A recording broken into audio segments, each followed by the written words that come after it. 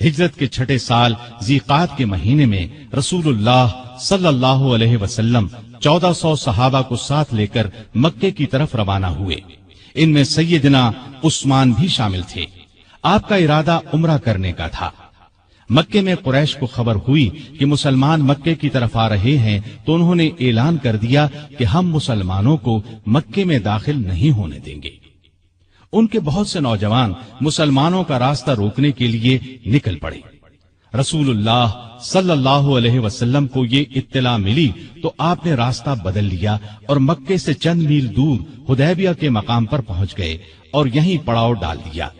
حدیبیہ سے آپ نے قریش کو پیغام بھیجا کہ ہم لڑنے نہیں آئے بلکہ صرف کعبے کی زیارت کے لیے آئے ہیں۔ عمرہ کے بعد ہم واپس مدینے چلے جائیں گے۔ قریش نے اس پیغام کے جواب میں طائف کے ایک رئیس عروہ بن مسعود کو بات چیت کے لیے بھیجا۔ اس وقت وہ مسلمان نہیں ہوئے تھے۔ نبی کریم صلی اللہ علیہ وسلم نے عروہ بن مسعود سے بھی یہی کہا کہ ہم لڑنے کی نیت سے نہیں آئے، صرف عمرہ کریں گے۔ عروہ بن مسعود نے واپس جا کر قریش سے کہا، بھائیو، میں دنیا کے بڑے بڑے بادشاہوں قیصر و کسریٰ اور نجاشی کے درباروں میں گیا ہوں، لیکن میں نے کسی بادشاہ کی اتنی عزت ہوتے نہیں دیکھی جتنی محمد صلی اللہ علیہ وسلم کے ساتھی ان کی کرتے ہیں۔ اللہ کی قسم، جب آپ تھوکتے ہیں تو آپ کے ساتھی اپنے ہاتھ آگے کر دیتے ہیں۔ تھوک ان میں سے کسی کی ہتھیلی پر پڑتا ہے، وہ اس کو اپنے چہرے اور بدن پر مل لیتا ہے۔ جب وہ کوئی حکم دیتے ہیں تو سب اس کی تعمیل کے لیے دوڑ پڑتے ہیں۔ جب آپ وضو کرتے ہیں تو اس وضو کے پانی کے حصول کے لیے یوں محسوس ہوتا ہے جیسے لڑ پڑیں گے۔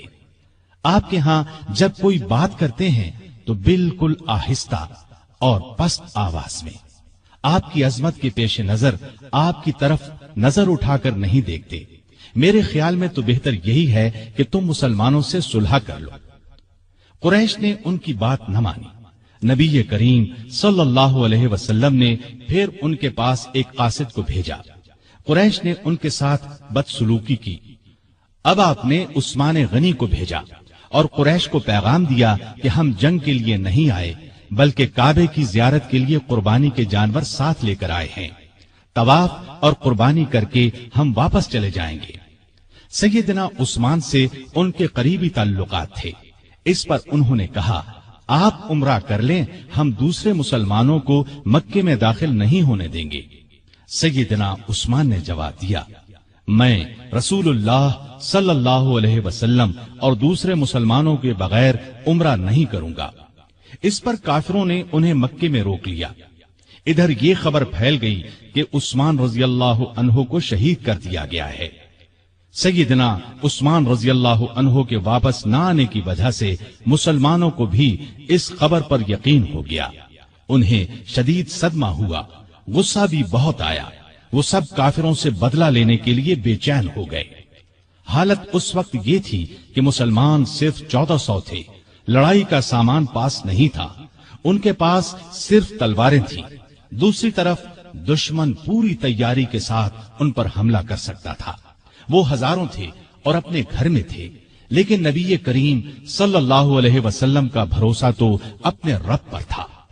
آپ نے ببول کے ایک درخت کے نیچے اپنے تمام صحابہ سے بیعت لی کہ عثمان کا بدلہ لینے کے لیے لڑیں گے، مرتے دم تک پیچھے نہیں ہٹیں گے۔ سیدنا عثمان کی طرف سے آپ نے خود اپنے ایک ہاتھ پر دوسرا ہاتھ رکھ کر بیعت کی۔ مطلب یہ کہ آپ نے اپنے دوسرے ہاتھ کو سیدنا عثمان کا ہاتھ قرار دیا اور فرمایا، اور یہ عثمان کا ہاتھ ہے۔ اس بیعت کو بیعت رضوان کہا جاتا ہے، اس لیے کہ اس میں شریک ہونے والوں سے اللہ تعالیٰ نے اپنے راضی ہونے کا اعلان فرمایا۔ یہ اعلان قرآن کریم کی سورہ فتح میں ہے۔ اللہ تعالیٰ نے فرمایا، لقد رضي الله عن المؤمنين إذ يبايعونك تحت الشجرة۔ اللہ مومنوں سے خوش ہو گیا جب وہ درخت کے نیچے تم سے بیعت کر رہے تھے۔ گویا جن لوگوں نے اس وقت یہ بیعت کی، اللہ ان سے خوش ہو گیا۔ اس سے بڑی خوش بختی اور کیا ہو سکتی ہے کہ اللہ خوش ہو جائے۔ اس لیے سیدنا عثمان غنی رضی اللہ عنہ کی شہادت کی خبر کے باوجود رسول اللہ صلی اللہ علیہ وسلم نے اپنے ایک ہاتھ کو سیدنا عثمان غنی رضی اللہ عنہ کا ہاتھ قرار دے کر اس بیعت میں انہیں بھی شامل کر لیا تھا، تاکہ شہادت کے بہت بڑے مرتبے کے ساتھ ساتھ وہ ان لوگوں میں بھی شامل ہو جائیں جن سے اللہ راضی ہو گیا۔ بیعت کے بعد مسلمان لڑائی کی تیاری کر رہے تھے کہ عثمان غنی رضی اللہ عنہ وہاں پہنچ گئے۔ انہیں زندہ سلامت دیکھ کر مسلمان بہت خوش ہوئے۔ ادھر مسلمانوں کے جوش اور جذبے کی کیفیت دیکھ کر کافر مسلمانوں سے صلح پر آمادہ ہو گئے۔ انہوں نے چند شرائط پر مسلمانوں سے صلح کر لی۔ ایک معاہدہ لکھا گیا، اس میں یہ تمام شرائط درج کی گئیں۔ اس معاہدے کا نام صلح حدیبیہ مشہور ہوا اور یہ بیعت رضوان کے نام سے مشہور ہوئی۔ معاہدے کی ایک شرط یہ بھی تھی کہ اس سال مسلمان عمرہ کیے بغیر چلے جائیں۔ اگلے سال ذی-قعدہ کے مہینے میں قریش 3 دن کے لیے مکے سے نکل جائیں گے، مسلمان ان دنوں میں عمرہ کر لیں۔ چنانچہ آپ صلی اللہ علیہ وسلم تمام صحابہ کے ساتھ واپس چلے گئے۔ بیعت رضوان کے بعد عثمان غنی رضی اللہ عنہ خیبر کی لڑائی میں شریک ہوئے۔ یہ لڑائی ہجرت کے 7ویں سال محرم کے مہینے میں پیش آئی۔ فتح کے بعد رسول اللہ صلی اللہ علیہ وسلم نے سیدنا عثمان غنی رضی اللہ عنہ کو خیبر میں زمین کا ایک حصہ عنایت فرمایا۔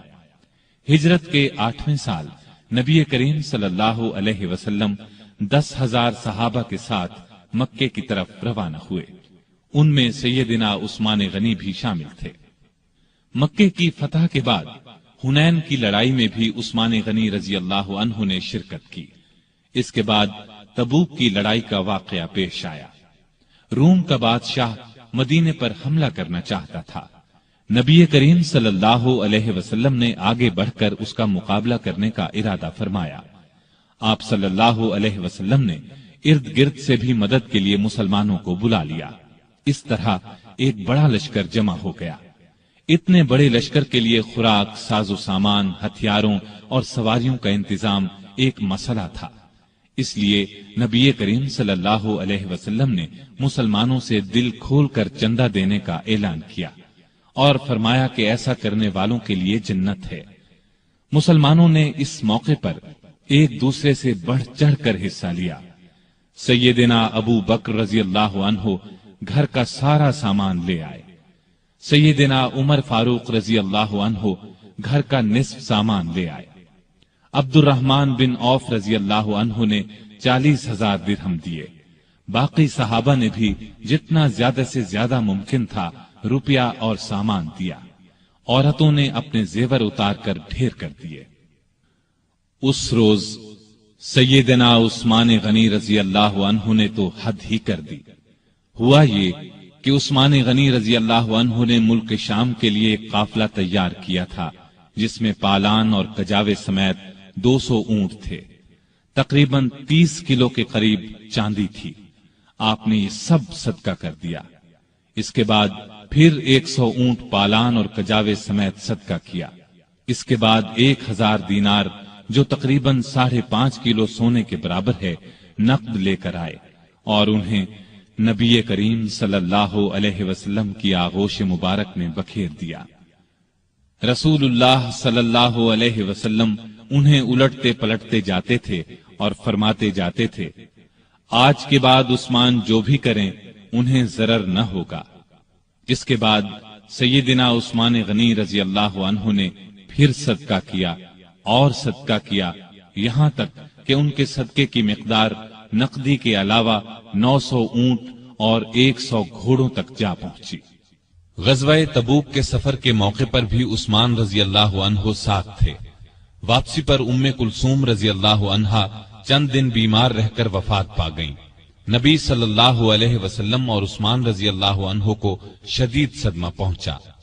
ہجرت کا 24واں سال شروع ہونے سے 3 دن پہلے دوسرے خلیفہ سیدنا عمر فاروق رضی اللہ عنہ فجر کی نماز پڑھا رہے تھے کہ ایرانی غلام ابو لؤلؤ فیروز نے ان پر خنجر سے وار کیے۔ اس پر وہ سخت زخمی ہو گئے۔ جب انہیں بچنے کی کوئی امید نہ رہی تو 6 صحابہ کے نام تجویز کیے اور فرمایا کہ ان میں سے کسی ایک کو خلیفہ چن لینا۔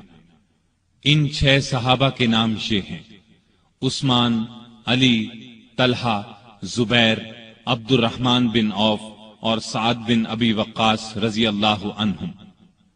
سیدنا عمر فاروق رضی اللہ عنہ نے 1 محرم کو وفات پائی۔ اس کے بعد 2 دن تک خلافت پر بات ہوتی رہی۔ آخر سیدنا عثمان غنی رضی اللہ عنہ کو خلیفہ چن لیا گیا۔ خلافت کے وقت عمر 70 برس سے زیادہ تھی۔ اپنی شہادت تک تقریباً 12 سال خلیفہ رہے۔ اس عرصے میں کئی نئے ملک اور علاقے فتح ہوئے۔ اسلامی حکومت کا رقبہ لاکھوں مربع میل بڑھ گیا۔ ایک شاندار بحری بیڑا تیار ہوا۔ ان کے زمانے میں آذربائیجان سیدنا خالد بن ولید رضی اللہ عنہ کے ہاتھ پر دوبارہ فتح ہوا۔ اسی طرح آرمینیا فتح ہوا۔ 27 ہجری کو سیدنا عبداللہ بن سعد بن ابی سرح رضی اللہ عنہ نے افریقہ پر چڑھائی کی۔ اس طرح طرابلس، قبرص، تبرستان اور جرجان کے علاقے فتح ہوئے۔ 29 ہجری میں تو گویا فتوحات کا سیلاب ہی آ گیا۔ کچھ علاقوں نے عمر رضی اللہ عنہ کی شہادت کے بعد بغاوت شروع کر دی تھی، ان کو بھی دوبارہ فتح کیا گیا۔ چنانچہ فارس، مرو، بلخ اور ہرات تک سارے علاقے فتح کر لیے گئے۔ سیستان، تخار، ترکستان فتح ہوئے۔ ترکستان ایران اور چین کے درمیان واقع ہے۔ طالقان، فاریاب اور جزجان کو سخت لڑائیوں کے بعد فتح کیا گیا۔ بہت سے علاقے اسلام کے پرچم تلے آ گئے، یہاں تک کہ اسلامی حکومت کی سرحد چین کی سرحد سے جا ملی۔ ایک سالار عبد الرحمن بن سمرہ رضی اللہ عنہ بلوچستان تک آ پہنچے اور اس کے بڑے حصے پر قبضہ کر لیا۔ اس زمانے میں بلوچستان نام کا کوئی صوبہ نہیں تھا، اس علاقے کو سندھ کا حصہ سمجھا جاتا تھا۔ پھر پورے ایران کو فتح کر لیا گیا۔ کابل سمیت وہ تمام علاقے اسلامی حکومت میں شامل ہو گئے جو آج کل افغانستان، بلوچستان اور وسط ایشیا کا حصہ ہیں۔ ایران میں آئے دن بغاوتیں ہوتی رہتی تھیں۔ اس کی وجہ یہ تھی کہ ایران کا آخری آتش پرست حکمران یزدگرد ابھی زندہ تھا۔ سیدنا عمر فاروق رضی اللہ عنہ کے زمانے میں وہ بھاگ کر ترکستان چلا گیا تھا۔ سیدنا عثمان غنی رضی اللہ عنہ کے دور میں وہ خراسان اور پھر سیستان پہنچا۔ مسلمانوں کے خلاف بغاوت کی، لیکن اسلامی لشکر نے دونوں جگہ اس کی بغاوت کو کچل دیا۔ خود یزدگرد ایک پنچکی والے دیہاتی کے ہاتھوں مارا گیا۔ یہ واقعہ عثمان غنی رضی اللہ عنہ کی خلافت کے 8ویں سال پیش آیا۔ اس کے بعد ایران میں بغاوتوں کا سلسلہ رک گیا۔ اس کے بعد روم کے بادشاہ کانسٹینس نے شام اور مصر پر حملے کا ارادہ کیا۔ وہ 500 جنگی جہازوں کے بحری بیڑے کے ساتھ اسلامی ساحلوں کی طرف بڑھا، لیکن اسلامی لشکر نے اسے زبردست لڑائی کے بعد شکست فاش دی۔ رومی دم دبا کر بھاگے۔ بھاگنے والوں میں ان کا بادشاہ بھی تھا۔ اس جنگ کو مستولوں والی جنگ کہا جاتا ہے۔ اس طرح رومیوں کا غرور خاک میں مل گیا۔ رومی بحری بیڑے کا روب ہمیشہ کے لیے خاک میں مل گیا۔ سمندری لڑائی میں مسلمانوں کی یہ جیت سیدنا عثمان غنی رضی اللہ عنہ کی خلافت کے زمانے کا اتنا عظیم الشان کارنامہ ہے کہ ہم اس پر فخر کر سکتے ہیں۔ سیدنا عثمان غنی رضی اللہ عنہ کے زمانے کی فتوحات 2 قسم کی ہیں۔ سیدنا عمر رضی اللہ عنہ کے زمانے میں جو علاقے فتح ہوئے تھے ان میں سے کچھ باغی ہو گئے تھے۔ سیدنا عثمان غنی رضی اللہ عنہ کے دور خلافت میں ان علاقوں کو پھر سے فتح کیا گیا۔ اس طرح ان علاقوں پر دوبارہ اسلام کا جھنڈا لہرانے لگا۔ ان میں آذربائیجان، آرمینیا، ہمدان، رے، خراسان اور اسکندریہ وغیرہ کی بغاوتوں کا کچلا جانا شامل ہے۔ دوسری قسم کی فتوحات وہ ہیں جو مسلمانوں نے نئے علاقے فتح کیے۔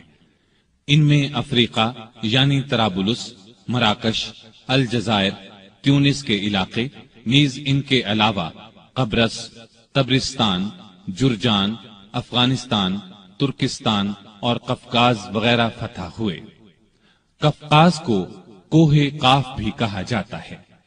ایران کے بہت سے علاقے عمر رضی اللہ عنہ کے دور میں فتح ہو چکے تھے، کچھ باقی تھے، مثلا طوس، بیحق، نیشاپور، بلخ وغیرہ۔ یہ سب سیدنا عثمان غنی رضی اللہ عنہ کے زمانے میں فتح ہوئے۔ بحری بیڑے کی فتح کے بعد مسلمان بحیرہ روم پر چھا گئے، دنیا کی ایک زبردست بحری طاقت بن گئے۔ شام کے والی سیدنا امیر معاویہ نے سیدنا عثمان کی توجہ اس طرف دلائی کہ ہمیں ہر وقت رومیوں کی طرف سے بحری حملے کا خطرہ رہتا ہے، ان کے مقابلے کے لیے ہمارے پاس بھی بحری بیڑا ہونا چاہیے۔ اس پر انہوں نے بحری بیڑا تیار کرنے کا حکم دیا۔ سیدنا امیر معاویہ نے مصر کے والی عبداللہ بن سعد کے ساتھ مل کر ایک عظیم الشان بحری بیڑا تیار کیا، جس میں کئی سو جنگی جہاز تھے۔ جہاز بنانے کا پہلا کارخانہ مصر میں قائم ہوا۔ بحری بیڑے کے ساتھ بحری فوج بھی قائم کی گئی۔ اس بیڑے کا نصف حصہ شام اور نصف مصر کے ساحل پر رہتا تھا۔ جلد ہی مسلمانوں کی بحری طاقت اس قدر بڑھ گئی کہ انہوں نے قبرص کے جزیرے کو فتح کر لیا۔ پھر مستولوں والی لڑائی میں رومی بحری بیڑے کو شکست دی۔ یہ شکست اس قدر زبردست تھی کہ پھر مدت دراز تک رومیوں کو اسلامی ملکوں پر حملہ کرنے کی جرت نہ ہوئی۔ سیدنا عثمان نے اپنے زمانے میں رفاع عامہ یعنی عام لوگوں کی بھلائی کے بے شمار کام کیے۔ ان میں سے کچھ یہ ہیں: نجد کے راستے پر ایک شاندار سرائے بنوائی، اس کے ساتھ ایک چھوٹا سا بازار بسایا، میٹھے پانی کا ایک کنواں کھدوایا۔ خیبر کی طرف سے کبھی کبھار سیلاب آتا تھا، مدینے سے کچھ فاصلے پر ایک بند تعمیر کرا دیا تاکہ سیلاب کا رخ مدینے کی طرف نہ ہو۔ نہریں کھدوا کر بھی اس کا رخ موڑا گیا۔ اس بند کو بند محظور کہا جاتا ہے۔ کوفے میں مسلمانوں کے لیے ایک عظیم الشان مہمان خانہ بنوایا۔ پورے ملک میں اونٹوں اور گھوڑوں کی پرورش کا بہت اچھا انتظام کیا۔ ان کے لیے جگہ جگہ چراگاہیں بنوائیں، ان کے قریب چشمے بنوائے۔ بعض چراگاہیں اتنی بڑی تھیں کہ ان میں کئی کئی ہزار اونٹ اور گھوڑے پرورش پاتے تھے۔ ان چراگاہوں کی نگرانی کرنے والوں کے لیے ان کے ساتھ مکان بنوائے۔ مدینے کی طرف آنے والے تمام راستوں کو اچھے طریقے سے بنوایا تاکہ مسافروں کو کوئی تکلیف نہ ہو۔ ان پر جگہ جگہ چوکیاں اور سرائیں بنوائیں، چشموں کے پانی کا انتظام کیا، سڑکیں بنوائیں، ندی نالوں اور دریاؤں پر پل بنوائے، مختلف شہروں میں مساجد تعمیر کروائیں۔ آپ کے زمانے میں مدینے میں ایک بڑا بیت المال تھا۔ اس کے علاوہ ہر صوبے میں ایک بیت المال ہوتا تھا۔ یہ گویا سرکاری خزانے تھے۔ ان سے حقداروں کو حق دیا جاتا، محتاجوں کی مدد کی جاتی۔ بے شمار نئے علاقے فتح ہونے کی وجہ سے ملک کی آمدنی بہت بڑھ گئی تھی۔ چنانچہ جن لوگوں کو بیت المال سے وظیفے ملتے تھے ان میں 100 درہم کا اضافہ کر دیا گیا۔ رمضان میں امہات المومنین یعنی امت کی ماؤں کو 2 درہم روزانہ، جبکہ دوسرے لوگوں کو 1 درہم بیت المال سے دیا جاتا تھا۔ اس کے علاوہ انہیں کھانا بھی دیا جاتا۔ مقدمات کا فیصلہ کرنے کے لیے جگہ جگہ قاضی مقرر تھے۔ قاضی عالم لوگوں کو مقرر کیا جاتا تھا، انہیں معقول تنخواہیں دی جاتی۔ قاضی حاکم کے ماتحت نہیں ہوتے تھے۔ اس طرح وہ ہر مقدمے کا فیصلہ قرآن اور حدیث کے مطابق کرتے تھے۔ ان پر کسی کا کوئی دباؤ نہیں ہوتا تھا۔ بڑے بڑے شہروں میں مفتی بھی تھے۔ قاضی حضرات کو کسی مسئلے میں کوئی مشکل پیش آتی تو وہ مفتیوں سے فتویٰ طلب کرتے، ان کے فتووں کے مطابق فیصلہ کرتے۔ حکومت کے کاموں میں سیدنا عثمان بڑے بڑے بزرگ صحابہ سے مشورے لیتے تھے۔ آپ ساری زندگی اپنے مال سے دین کی خدمت کرتے رہے۔ ایک خدمت یہ تھی کہ تمام مسلمانوں کو قرآن پاک کی ایک قرات پر جمع کر دیا، حرم شریف میں توسیع کروائی، ارد گرد کے مکانات خرید کر یہ کام کروایا۔ آپ نے خانہ کعبہ پر پہلی بار نہایت قیمتی غلاف چڑھایا۔ اس سے پہلے معمولی غلاف ہوتا تھا۔ مسجدوں میں خوشبوؤں کی دھونی آپ کے زمانے سے شروع ہوئی، صفوں کو سیدھا رکھنے کے لیے آدمی مقرر کیے۔ سیدنا عثمان غنی رضی اللہ عنہ اسلام کی تبلیغ اور اشاعت کا بہت خیال رکھتے تھے، دوسرے مذاہب کے لوگوں سے بہت اچھا سلوک کرتے تھے۔ مختصر یہ کہ آپ کے دور میں بہت شاندار کام ہوئے، اسلام نے بہت ترقی کی، لیکن افسوس آپ کی خلافت کے آخری چند سال بہت مشکلات میں گزرے۔ اس کی وجہ وہ فتنے تھے جو اندر ہی اندر پک رہے تھے، سلگ رہے تھے۔ فتنوں کی یہ آگ پھر بھڑک اٹھی۔ سیدنا عثمان غنی رضی اللہ عنہ کے خلاف فتنے برپا کرنے والے وہ لوگ تھے جو اپنے آپ کو مسلمان کہتے تھے، لیکن اصل میں وہ مسلمان نہیں تھے۔ انہوں نے مسلمانوں کا روپ دھار لیا تھا، اور یہ روپ انہوں نے دھارا ہی اس لیے تھا کہ مسلمانوں کی جڑوں کو کھوکھلا کریں، ان کے خلاف سازشیں کریں، فتنے جگائیں، انہیں آپس میں لڑا دیں تاکہ مسلمان کمزور سے کمزور ہوتے چلے جائیں۔ سیدنا عثمان غنی رضی اللہ عنہ کے خلاف سازشوں کا بازار جن لوگوں نے گرم کیا، ان کا سردار عبداللہ بن سبا تھا۔ یہ یہودی نسل کا ایک مکار آدمی تھا، اس نے پرہیزگاری کا لباس اوڑھ رکھا تھا، لوگ اس کی باتوں میں آتے چلے گئے، بے شمار لوگوں کو اس نے اپنا ہم خیال بنا لیا۔ اس نے سیدنا عثمان غنی رضی اللہ عنہ اور ان کے گورنروں کے خلاف لوگوں کو بھڑکانا شروع کر دیا۔ وہ ان کے ہر کام میں نقص نکالنے لگا، ان پر بے جا الزامات لگانے لگا۔ بہت سے کمزور ایمان والے لوگ اس کے گرد جمع ہو گئے، ان میں ایسے لوگ بھی تھے جو نئے نئے مسلمان ہوئے تھے، ان میں ابھی پختگی نہیں آئی تھی۔ کوفہ، بصرہ اور مصر میں اس نے سازشوں کا جال بچھا دیا۔ یہ جال اس قدر مہارت سے بچھایا گیا کہ بعض نیک دل لوگ بھی شک میں پڑ گئے کہ کہیں واقعی تو ایسا نہیں ہے۔ ایسے لوگوں میں بھی بے چینی پھیل گئی، پھر بے چینی کی یہ لہر مدینے کے لوگوں تک جا پہنچی۔ عبداللہ بن سبا اور اس کے حامیوں نے فتنے اور سازش کی یہ آگ الزامات کے ذریعے لگائی۔ اس نے الزام لگایا کہ عثمان غنی رضی اللہ عنہ نے اپنے رشتہ داروں کو خوش کرنے کے لیے انہیں بڑے بڑے عہدوں پر مقرر کر رکھا ہے۔ انہوں نے بیت المال سے بڑی بڑی رقمیں ایسے لوگوں کو دیں جو ان کے حقدار نہیں تھے، بلکہ زیادہ تر ان کے رشتہ دار تھے۔ طرابلس کی جنگ سے جو مال غنیمت حاصل ہوا، اس کا 5واں حصہ بیت المال کا حق تھا، لیکن انہوں نے مصر کے گورنر عبداللہ بن سعد کو دے دیا۔ جب سیدنا عثمان غنی رضی اللہ عنہ تک یہ باتیں پہنچیں تو انہوں نے بھرے مجمع میں ان الزامات کے یہ جوابات دیے۔ میں نے ان لوگوں کو خوش کرنے کے لیے نہیں، بلکہ لائق، بہادر اور بھروسے کے قابل سمجھ کر اونچے عہدوں پر مقرر کیا ہے۔ میں اپنے خاندان والوں سے واقعی محبت کرتا ہوں، لیکن ان کی خاطر ظالم نہیں بن سکتا۔ میں ان کے صرف وہی حق ادا کرتا ہوں جو واجب ہیں، ان کو دل کھول کر دیتا ہوں تو بیت المال سے نہیں، اپنے ذاتی مال میں سے دیتا ہوں۔ مسلمانوں کا مال میں اپنے لیے حلال سمجھتا ہوں اور نہ کسی دوسرے کے لیے۔ طرابلس کی لڑائی میں عبداللہ بن سعد اسلامی فوج کے سپاہ سالار تھے۔ میں نے ان سے وعدہ کیا تھا کہ اگر آپ لڑائی میں کامیاب ہوئے تو غنیمت کے مال کا 5واں حصہ آپ کو دیا جائے گا۔ فتح کے بعد میں نے اپنے وعدے کے مطابق یہ حصہ انہیں دیا، لیکن جب دوسرے مسلمانوں نے اس بات کو پسند نہ کیا تو میں نے یہ حصہ ان سے لے کر بیت المال میں جمع کرا دیا۔ اب اس میں اعتراض والی بات کون سی رہ گئی؟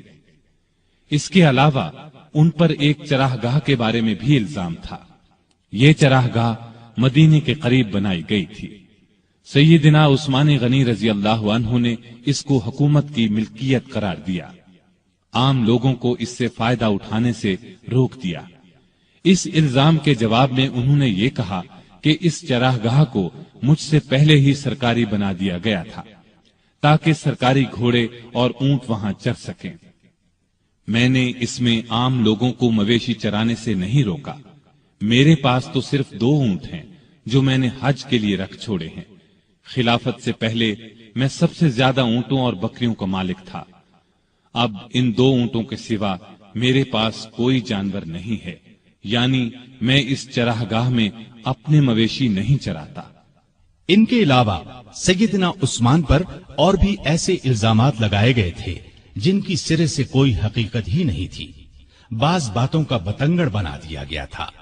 ادھر فساد پھیلانے والے لوگ کسی بات کے جواب پر کوئی توجہ نہیں دیتے تھے۔ ان کی تو بس ایک ہی ضد تھی کہ سیدنا عثمان کو خلیفہ نہ رہنے دیا جائے۔ جب یہ لوگ دوسروں کو کھلم کھلا بغاوت پر ابھارنے لگے تو سیدنا عثمان نے صوبوں کے تمام گورنروں کو مدینے میں طلب کر کے ان سے مشورہ کیا کہ اس شورش کو کیسے رفع کیا جائے۔ بعض نے رائے دی کہ فساد پھیلانے والوں کو سخت سزائیں دی جائیں، لیکن سیدنا عثمان بہت نرم مزاج تھے، ایسا کرنا پسند نہ کیا۔ دوسری کسی رائے پر بھی اتفاق نہ ہو سکا۔ سارے گورنر اپنے اپنے علاقوں کی طرف واپس روانہ ہو گئے۔ ان کے جانے کے بعد سیدنا عثمان نے شورش دور کرنے کے لیے 3 کام کیے۔ ایک یہ کہ کوفے کا گورنر سعید بن عاص کی جگہ بزرگ صحابی ابو موسیٰ اشعری کو مقرر فرمایا، کیونکہ کوفے کے باغی سعید بن عاص کے دشمن بن چکے تھے اور انہوں نے یہ مطالبہ کیا تھا کہ ابو موسیٰ اشعری کو کوفے کا گورنر بنایا جائے۔ دوسرا یہ کہ چند صحابہ کو تمام صوبوں میں یہ تحقیق کرنے کے لیے بھیجا کہ لوگوں کی جائز شکایات کیا ہیں اور ان کو کیسے دور کیا جا سکتا ہے۔ تیسرا یہ کہ ملک بھر میں اعلان کرا دیا کہ جس کسی کو مجھ سے یا میرے کسی حاکم سے کوئی شکایت ہو وہ حج کے موقع پر پیش کرے، میں یہ شکایت دور کر دوں گا اور ظالم سے مظلوم کا حق دلاؤں گا۔ جس وقت سیدنا عثمان حالات کو سدھارنے کی یہ کوششیں فرما رہے تھے، عین اس وقت دوسری طرف مصر، کوفہ اور بصرہ کے سازشی لوگوں نے آپس میں خطوط لکھ کر خفیہ طریقے سے طے کیا کہ اچانک مدینے پہنچ کر سیدنا عثمان سے تلوار کے زور پر اپنے مطالبات منوائے جائیں۔ آخر یہ لوگ جن کی تعداد ہزاروں میں تھی ایک ہی وقت مدینے پہنچے۔ شہر سے 2-3 میل دور پڑاؤ ڈالا۔ پہلے ان لوگوں نے مدینے کے سب سے بزرگ صحابہ علی، طلحہ، زبیر اور سعد بن ابی وقاص رضی اللہ عنہم کو اپنے ساتھ ملانے کی کوشش کی، لیکن چاروں نے ان کا ساتھ دینے سے انکار کر دیا۔ اس کے بعد سیدنا علی جناب عثمان کی طرف سے باغیوں کے پاس گئے اور ان کے ایک ایک الزام کا جواب دے کر انہیں واپس جانے کی ترغیب دی، ساتھ ہی انہیں یقین دلایا کہ سیدنا عثمان تمہارے جائز مطالبات ماننے کے لیے تیار ہیں۔ اس پر سارے باغی واپس جانے پر رضامند ہو گئے اور اپنے اپنے علاقے کی طرف روانہ ہو گئے۔ اس واقعے کو چند ہی روز گزرے تھے کہ ایک دن مدینے کی گلیاں گھوڑوں کی ٹاپوں اور انتقام کی آوازوں سے گونج اٹھی۔ لوگ گھبرا کر باہر نکلے۔ انہوں نے دیکھا کہ مصری باغیوں کی جماعت پھر واپس آ گئی ہے۔ سیدنا علی آگے بڑھے اور ان سے واپس آنے کا سبب پوچھا تو انہوں نے جواب دیا کہ ہم واپس جا رہے تھے، راستے میں ایک شخص کو دیکھا جو مدینے کی طرف سے آ رہا تھا اور بڑی تیزی سے مصر کی طرف جا رہا تھا۔ ہمیں اس کی چال ڈھال سے شبہ گزرا، روک کر اس کی تلاشی لی تو اس کے پاس سے ایک خط ملا۔ وہ خط مصر کے گورنر کے نام تھا۔ خط امیر المومنین عثمان کی طرف سے تھا۔ اس میں انہوں نے لکھا تھا کہ جو لوگ مدینے سے مصر واپس آ رہے ہیں ان سب کو قتل کر دیا جائے۔ خط پر سیدنا عثمان کی مہر بھی لگی تھی۔ اس خط کو دیکھ کر ہم نے سمجھ لیا کہ ہمارے ساتھ دھوکہ کیا جا رہا ہے۔ اب ہم اس دھوکے کا انتقام لینے کے لیے واپس آئے ہیں۔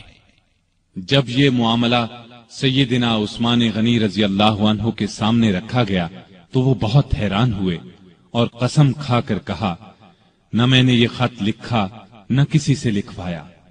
اس پر لوگوں نے خیال ظاہر کیا کہ یہ خط سیدنا عثمان کے مشیر مروان بن حکم نے ان کی اجازت کے بغیر لکھا ہے۔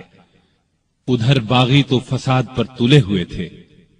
انہوں نے کہا، خط چاہے کسی نے لکھا ہو، اس کے ذمہ دار خلیفہ ہی ہیں، اس لیے وہ خلافت سے الگ ہو جائیں۔ اسی دوران میں کوفہ اور بصرہ کے لوگ بھی واپس آ گئے۔ ان سے پوچھا گیا کہ تم لوگوں کے راستے تو الگ الگ ہیں، پھر تم کس طرح راستے سے پلٹ آئے ہو؟ انہوں نے کوئی جواب نہ دیا اور مصریوں میں شامل ہو گئے۔ سیدنا عثمان غنی رضی اللہ عنہ نے باغیوں کو جواب دیا، جب تک مجھ میں جان ہے خلافت سے الگ نہیں ہوں گا۔ میں تمہاری ہر جائز شکایت کو دور کرنے کے لیے تیار ہوں، لیکن تمہارے کہنے سے خلافت کی قمیص کو نہیں اتاروں گا، اس لیے کہ یہ قمیص مجھے اللہ نے پہنائی ہے، اور مجھے رسول اللہ صلی اللہ علیہ وسلم نے فرمایا تھا کہ اللہ تعالیٰ تجھے ایک قمیص پہنائے گا، پھر اسے اتارنے کے لیے لوگ آئیں گے تو اسے نہ اتارنا۔ میں نہ تو تلوار کے زور پر خلیفہ بنا تھا اور نہ کوئی تلوار کے زور پر مجھے خلافت سے الگ کر سکتا ہے۔ میں رسول صلی اللہ علیہ وسلم کی وصیت کے مطابق آخری دم تک صبر کروں گا۔ ان کا یہ جواب سن کر سارے باغی آگے بڑھے اور امیر المؤمنین سیدنا عثمان غنی کے گھر کو گھیرے میں لے لیا۔ باغیوں نے ان کے گھر کو کئی دن تک گھیرے میں رکھا۔ ان دنوں میں ان ظالموں نے بہت گھٹیا حرکات کی، ان کے گھر میں پانی اور خوراک تک جانے سے روک دیا۔ ایک روز ام المؤمنین سیدہ ام حبیبہ رضی اللہ عنہا نے کھانے پینے کی کچھ چیزیں لے کر سیدنا عثمان غنی تک جانے کی کوشش کی، لیکن ظالم باغیوں نے ان کی بے ادبی کی اور آگے نہ جانے دیا۔ ایک روز سیدنا علی رضی اللہ عنہ نے اپنے چند آدمیوں کے ذریعے پانی کی 3 مشکیں بھجوائیں۔ ان آدمیوں کو باغیوں نے روکا، لیکن وہ لڑ بھیڑ کر اور کئی زخم کھا کر پانی کی مشکیں اندر لے جانے میں کامیاب ہو گئے۔ 1-2 بار پڑوس کے گھروں سے بھی خوراک اور پانی کی مدد پہنچی، لیکن یہ اتنی کم ہوتی تھی کہ بڑی مشکل سے 1-2 دن گزرتے تھے۔ مدینے میں جتنے بھی بزرگ اور جلیل القدر صحابہ موجود تھے، ان سب نے باغیوں کو بہت سمجھایا، لیکن باغیوں نے ان کا بھی لحاظ نہ کیا، کوئی بات نہ مانی۔ خود امیر المؤمنین سیدنا عثمان غنی رضی اللہ عنہ نے کئی مرتبہ باغیوں کو سمجھانے کی کوشش کی، مکان کی چھت پر جا کر کئی مرتبہ ان کے سامنے بہت با اثر تقاریر کی، انہیں یاد دلایا کہ رسول اللہ صلی اللہ علیہ وسلم جب مدینے تشریف لائے تھے تو مسجد نبوی کے لیے جگہ تنگ تھی۔ آپ نے اعلان فرمایا تھا کہ جو شخص مسجد کے لیے زمین خریدے گا اسے جنت میں جگہ ملے گی۔ میں نے ہی یہ جگہ خرید کر مسجد میں شامل کی تھی، لیکن آج تم مجھے اس مسجد میں نماز پڑھنے سے روکتے ہو۔ ہجرت کے بعد سارے مدینے میں بس ایک ہی کنواں تھا۔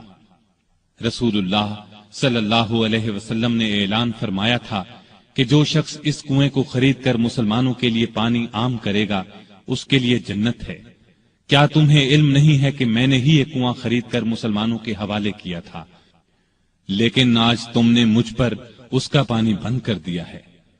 رسول اللہ صلی اللہ علیہ وسلم کے ساتھ میرا کیا تعلق تھا، کیا تم یہ بھی نہیں جانتے؟ ان کی یہ تمام باتیں بھی پتھر دل باغیوں کو ہلا نہ سکی۔ ان ظالموں نے امیر المؤمنین کے مکان کو آنے والے تمام راستوں پر پہرے بٹھا دیے تاکہ مدینے کے لوگ ان کی مدد کو نہ پہنچ سکیں۔ پھر بھی 700 بہادر مسلمان ہتھیار لگا کر کسی نہ کسی طرح سیدنا عثمان غنی رضی اللہ عنہ کے پاس پہنچ گئے اور امیر المؤمنین سے کہا، اگر آپ اجازت دیں تو ہم ان باغیوں سے لڑیں۔ اس پر عثمان غنی رضی اللہ عنہ نے فرمایا، میں تم لوگوں کو اللہ کا واسطہ دیتا ہوں کہ کوئی شخص میرے لیے اپنا خون نہ بہائے۔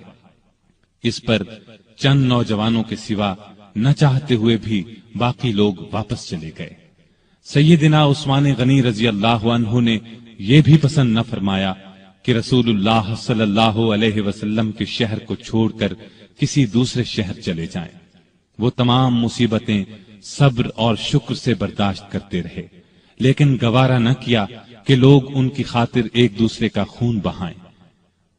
ادھر مدینے میں یہ ہو رہا تھا، ادھر مکے میں حج ہو رہا تھا۔ اکثر لوگ حج کے لیے گئے ہوئے تھے۔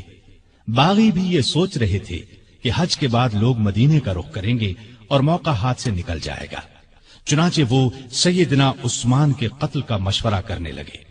سیدنا عثمان کو ان کے ارادے کی خبر ہوئی تو انہوں نے مکان کی چھت پر کھڑے ہو کر باغیوں کے سامنے یہ تقریر کی، لوگو، آخر تم مجھے کس جرم میں قتل کرنا چاہتے ہو؟ اسلام 3 صورتوں کے علاوہ کسی مسلمان کے قتل کرنے کی اجازت نہیں دیتا، یا تو وہ اسلام لانے کے بعد اس سے پھر جائے، یا شادی کے بعد بدکاری کرے، یا کسی کو جان بوجھ کر قتل کرے۔ اللہ کی قسم میں نے ان تینوں میں سے کوئی گناہ نہیں کیا، پھر تم میرے خون کے پیاسے کیوں ہو؟ باغیوں پر اس تقریر کا بھی کوئی اثر نہ ہوا۔ انہوں نے 18 ذوالحج 35 ہجری کو امیر المومنین کے مکان پر حملہ کر دیا۔ گھر کے بڑے دروازے پر حسن بن علی، عبداللہ بن زبیر، محمد بن طلحہ رضی اللہ عنہم اور کچھ دوسرے نوجوان پہرا دے رہے تھے۔ انہوں نے باغیوں کا زبردست مقابلہ کیا اور زخم کھا کر بھی انہیں اندر داخل نہ ہونے دیا۔ اب 4 باغی ساتھ کے ایک مکان کے ذریعے دیوار پھاند کر اندر داخل ہو گئے۔ اس وقت سیدنا عثمان روزے سے تھے اور قرآن پاک کی تلاوت کر رہے تھے۔ ظالموں نے لوہے کی ایک سلاخ، نیزے اور تلوار سے ان پر وار کیے۔ ان کی زوجہ محترمہ سیدہ نائلہ انہیں بچانے کے لیے آگے بڑھیں تو تلوار کے وار سے ظالموں نے ان کی انگلیاں کاٹ دیں۔ اس طرح ظالموں نے 82 سالہ نہتے امیر المومنین سیدنا عثمان رضی اللہ عنہ کو شہید کر دیا۔ انا للہ و انا الیہ راجعون۔ انہیں شہید کر دیا جنہوں نے اپنے آپ کو بچانے کے لیے ان کا خون بہانا پسند نہیں فرمایا تھا، ورنہ وہ فوج بلا کر ان سب کو قتل کروا سکتے تھے۔ ان کا خون قرآن کے ان الفاظ پر گرا، فَسَيَكْفِيكَهُمُ اللَّهُ۔ وہ جمعے کے دن کا تیسرا پہر تھا۔ ان کی شہادت کی خبر سن کر لوگ سناٹے میں آ گئے۔ ان کے گمان میں بھی نہیں تھا کہ بات یہاں تک پہنچ جائے گی۔ جنازہ رات کے وقت لے جایا گیا، ڈر تھا کہ باغی ناش کی بے حرمتی نہ کریں۔ اس مظلوم شہید کو بقیع الغرقد المعروف جنت البقیع میں دفن کیا گیا۔ آپ بہت خوبصورت تھے، ہمیشہ صاف ستھرا لباس پہنتے تھے، لیکن ایسا لباس نہیں پہنتے تھے جس سے غرور پیدا ہو۔ گھر کے افراد کو بھی ایسا لباس نہیں پہننے دیتے تھے۔ غذا عام طور پر سادہ اور نرم کھاتے تھے۔ اپنی روزی کپڑے اور غلے وغیرہ کی تجارت سے کماتے تھے۔ بہت دیانتدار اور کامیاب تاجر تھے۔ اپنی دولت اللہ کے راستے میں لٹاتے رہتے تھے۔ بہت زیادہ صفائی پسند تھے۔ جس دن سے مسلمان ہوئے تھے ہر روز غسل فرماتے تھے۔ خوشبو بہت پسند تھی۔ فرض نمازوں اور روزوں کی سختی سے پابندی کے علاوہ نفلی عبادت بھی بہت کرتے تھے۔ اکثر تیسرے دن روزہ رکھتے، رات کو صرف اتنا کھاتے کہ انسان زندہ رہ سکے۔ بعض اوقات تو ساری رات عبادت میں گزار دیتے۔ قرآن مجید کی تلاوت کا بہت زیادہ شوق تھا۔ تلاوت کے بغیر کوئی دن نہ گزرتا تھا۔ ہر سال حج کے لیے جاتے، آخری سال باغیوں کے محاصرے کی وجہ سے نہ جا سکے۔ لکھنا پڑھنا جانتے تھے، وحی کی کتابت بھی کرتے تھے۔ وحی نازل ہوتی تو اکثر نبی کریم صلی اللہ علیہ وسلم انہیں لکھنے کے لیے بلاتے۔ قرآن کے بہت بڑے عالم اور حافظ تھے۔ رسول اللہ صلی اللہ علیہ وسلم کی 146 احادیث آپ کے ذریعے سے امت تک پہنچی۔ شریعت کے مسائل سے بخوبی واقف تھے۔ لوگ ان سے مسئلے پوچھتے تھے۔ نبی کریم صلی اللہ علیہ وسلم کی دوسری بیٹی سیدہ ام کلثوم کی وفات کے بعد آپ نے کچھ اور نکاح بھی کیے۔ 9 یا 7 بیٹیاں اور 8 بیٹے ہوئے۔ 2 بیٹے بچپن ہی میں فوت ہو گئے۔ ان کے ایک بیٹے ابان نے شہرت پائی، بنو امیہ کی حکومت میں اونچے عہدوں پر کام کیا۔ حیا سیدنا عثمان میں بہت زیادہ تھی، حتیٰ کہ فرشتے بھی ان سے حیا کرتے تھے۔ اللہ کا خوف بہت تھا۔ موت، قبر اور قیامت کا ہر وقت خیال رہتا۔ آپ کی سخاوت انتہا کو پہنچی ہوئی تھی۔ کوئی دن ایسا نہیں گزرتا تھا جس میں وہ خیرات نہ کرتے ہوں۔ وہ اللہ تعالی کے اس ارشاد کی مکمل تصویر تھے۔ جو لوگ ضرورت مندوں کے لیے دل کو تنگ کیے بغیر اپنا مال خرچ کرتے ہیں وہی کامیاب ہیں۔ سیدنا عثمان غنی رضی اللہ عنہ نے بئر روما خرید کر مسلمانوں کے لیے عام کر دیا۔ مسجد نبوی کی توسیع کے لیے زمین خریدی۔ سیدنا علی رضی اللہ عنہ کی سیدہ فاطمہ رضی اللہ عنہا سے شادی کا موقع آیا تو انہوں نے اپنی زرہ سیدنا عثمان رضی اللہ عنہ کے ہاتھ 480 درہم میں بیچ دی۔ عثمان رضی اللہ عنہ نے اس رقم کے ساتھ وہ زرہ بھی انہیں واپس تحفے میں دے دی۔ تبوک کے موقع پر تو ان کی دریا دلی کی انتہا نہ رہی۔ قحط کے موقع پر غلے سے لدے ہوئے اونٹ لوگوں میں تقسیم کر دیے۔ ہر جمعے کو ایک غلام آزاد کرتے تھے۔ کسی جمعے نہ کر پاتے تو آئندہ جمعے 2 غلام آزاد کرتے۔ اپنی خلافت کے زمانے میں بیت المال سے اپنی ذات کے لیے 1 درہم بھی نہ لیا، اگرچہ وہ کم از کم 5000 درہم ہر سال لینے کے حقدار تھے۔ 12 سالہ خلافت میں 60,000 درہم گویا انہوں نے مسلمانوں کے لیے چھوڑ دیے۔ آپ رضی اللہ عنہ میں سادگی انتہا کو پہنچی ہوئی تھی۔ اپنے کام اپنے ہاتھوں سے کرتے تھے۔ ایک مرتبہ ایک غلام نے سیدنا عثمان غنی رضی اللہ عنہ کو دعوت دی۔ اس کی دعوت خوشی سے قبول کر لی۔ نہایت صابر تھے، تمام مصیبتیں نہایت صبر سے برداشت کی، اپنے حامیوں کو مخالفین پر تلوار نہ اٹھانے دی۔ نبی اکرم صلی اللہ علیہ وسلم سے آپ کو بے انتہا محبت تھی۔ ایک مرتبہ نبی کریم صلی اللہ علیہ وسلم کے گھر میں 4 دن کا فاقہ تھا۔ سیدنا عثمان غنی رضی اللہ عنہ کو پتہ چلا تو فوراً بہت سا آٹا، کھجوریں، 1 بکرا اور 300 درہم لے کر حضور صلی اللہ علیہ وسلم کے گھر پہنچے۔ اس وقت آپ صلی اللہ علیہ وسلم گھر میں نہیں تھے۔ انہوں نے یہ چیزیں بی بی عائشہ رضی اللہ عنہا کے حوالے کی۔ تھوڑی دیر بعد کچھ روٹیاں اور بھنا ہوا گوشت بھی دے آئے۔ نبی صلی اللہ علیہ وسلم گھر تشریف لائے تو سیدہ عائشہ صدیقہ رضی اللہ عنہا نے آپ صلی اللہ علیہ وسلم کو بتایا کہ عثمان یہ سامان دے گئے ہیں۔ آپ صلی اللہ علیہ وسلم یہ سن کر گھر نہیں ٹھہرے، فوراً مسجد میں تشریف لے گئے اور ہاتھ اٹھا کر دعا مانگی، اے اللہ، میں عثمان سے راضی ہو گیا ہوں، تو بھی عثمان سے راضی ہو جا۔ یہ الفاظ نبی کریم صلی اللہ علیہ وسلم نے 3 بار دہرائے۔ جس ہاتھ سے سیدنا عثمان غنی رضی اللہ عنہ نے نبی کریم صلی اللہ علیہ وسلم سے بیعت کی تھی، اس ہاتھ سے ساری زندگی گندی چیز کو نہیں چھوا۔ باغیوں کی شورش بڑھی تو امیر معاویہ رضی اللہ عنہ نے پیشکش کی کہ آپ میرے پاس شام آ جائیں، یہاں آپ ہر طرح سے محفوظ رہیں گے۔ اس پر فرمایا، چاہے میری گردن کٹ جائے، میں رسول اللہ صلی اللہ علیہ وسلم کے شہر کو نہیں چھوڑ سکتا۔ نبی کریم صلی اللہ علیہ وسلم کو بھی آپ سے اتنی ہی محبت تھی، اس لیے اپنی 2 بیٹیاں آپ کے نکاح میں دیں۔ سیدنا عثمان غنی رضی اللہ عنہ ان 10 صحابہ میں سے ایک ہیں جنہیں جنت کی خوشخبری نبی کریم صلی اللہ علیہ وسلم نے اس دنیا ہی میں دے دی تھی۔ رسول اللہ صلی اللہ علیہ وسلم کا یہ بھی فرمان ہے، عثمان رضی اللہ عنہ جنت میں میرے ساتھی ہیں۔ سیدنا عثمان غنی رضی اللہ عنہ کے چند قول یہ ہیں، اس نے اللہ کا حق نہیں جانا جس نے لوگوں کا حق نہیں جانا۔ حقیر سے حقیر پیشہ اختیار کرنا ہاتھ پھیلانے سے بہتر ہے۔ غریب کا 1 روپیہ خیرات کرنا دولت مند کے 1 لاکھ روپے خیرات کرنے سے بہتر ہے۔ اپنے رب کے سوا کسی سے امید نہ رکھو۔ گناہ کسی نہ کسی صورت دل کو بے قرار رکھتا ہے۔